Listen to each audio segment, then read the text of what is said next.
ఇంకా మనం చాలా ఇంకా బలంగా జరుపుకోవాల్సిన రోజును ఈరోజు నేను చాలా ప్రిపేర్ అయ్యి వచ్చాను. గత 2-3 రోజులుగా చాలా ఎక్కువ సమయం గడుపుదాం, దాదాపు ఒక ఈవినింగ్ దాకా గడుపుదాం అనేది ప్రతి స్టాల్లో అనుకున్నాం.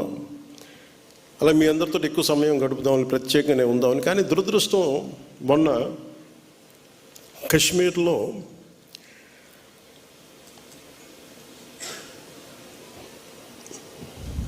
ప్రత్యేకించి టార్గెట్ చేసి మరి దాదాపు 30 మందిని చంపేయటం, చాలామంది క్షతగాత్రులు అవ్వటం, నా మనసుని చాలా కలిసి సగటు భారతీయుడిగా, నథింగ్ టు డూ విత్ దీని పాలిటిక్స్ సంబంధం లేదు. అది ఒక ఉగ్రవాది తోటా పేలితే కన్నీళ్ళు భారతదేశం నలుమూల వస్తాయనడానికి మన రాష్ట్రం కూడా నిదర్శనం. ఎక్కడో వైజాగ్లో ఒక రిటైర్డ్ బ్యాంక్ ఎంప్లాయ్, ఆయన ప్రాణాలు కోల్పోయాడు. ఎక్కడో కావల్లో ఒక యువకుడు చనిపోయాడు. ఇది చాలా చాలా బాధ కలిగించింది మా అందరికీ, చాలామందితో పాటు నాకు బాధ కలిగించింది. అంటే గ్రామాలు should be a part of national integration. Panchayat should become a part of national integration.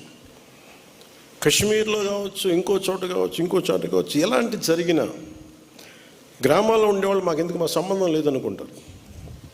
గ్రామాలు రాజకీయాలకు కావచ్చు, పొలిటికల్ పార్టీస్కి కావచ్చు, కులాలకు కావచ్చు, వర్గాలకు కావచ్చు, దానికి ఫౌండేషన్ కింద కాకుండా జాతీయ సమగ్రతకి పట్టుకొమ్మల వాళ్ళు పంచాయతీలు.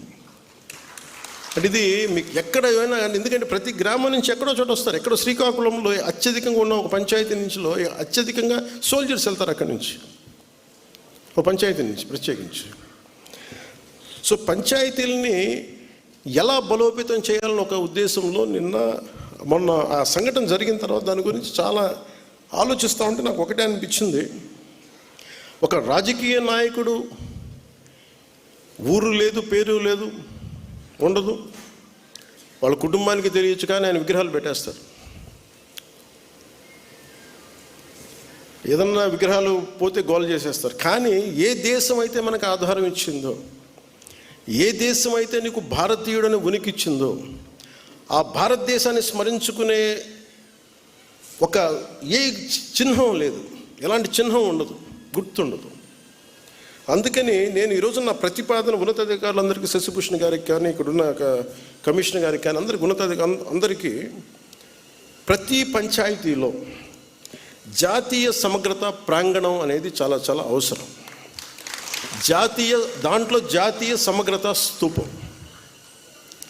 అది మీరు 1000 గజాల్లో పెడతారా, ఎకరంలో పెడతారా, ఇంకెక్కువలో పెడతారా, ఆ పంచాయతీలను బట్టి కనీసం ప్రతి చోట 13,326 పంచాయతీల్లో 13,326 జాతీయ సమగ్రత ప్రాంగణాలు ఉండాలి.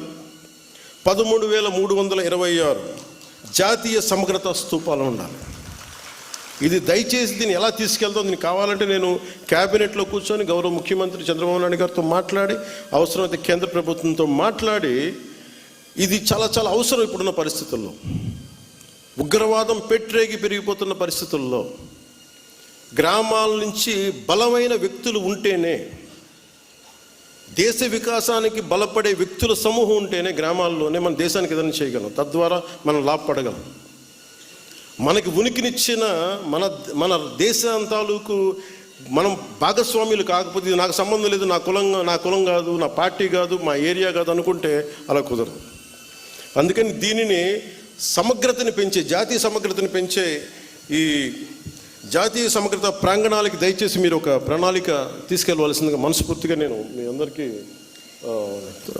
తెలియజేస్తాను. ఇక మీతో ఎక్కువ సమయం గడపాలనుకుంటా ఉన్నాను. కానీ నాకున్న అంటే నిన్న కశ్మీర్లో చనిపోయిన వ్యక్తుల్లో మన ఆంధ్రప్రదేశ్ చెందిన వాళ్ళు 2 ఉన్నారు. ఈ బాధ్యతలు నేను కూడా వెళ్ళి వారి క్రిమేషన్లో వారికి దహన కార్యక్రమాల్లో పాల్గొనాలని నిర్ణయించబడింది. అందువల్ల దానికి బయలుదేరుతున్నాను, లేదంటే మీతోటి మీ అందరి కూర్చొని ఉండేవాడిని ఎక్కువసేపు. కాకపోతే నాకు ఇంకా ఏ ఫ్లైట్ ఏం లేదు ఎక్కడికి వెళ్ళడానికి, దారిలోనే వెళ్ళాలి 200 కిలోమీటర్లు ఇక్కడి నుంచి. అందుకని ఇప్పుడు వెళ్తే కనీసం 3:30 కల్లా చేరుకుంటానని ఆశాభావంతో నేను ముందుకు వెళ్ళాల్సి వస్తుంది.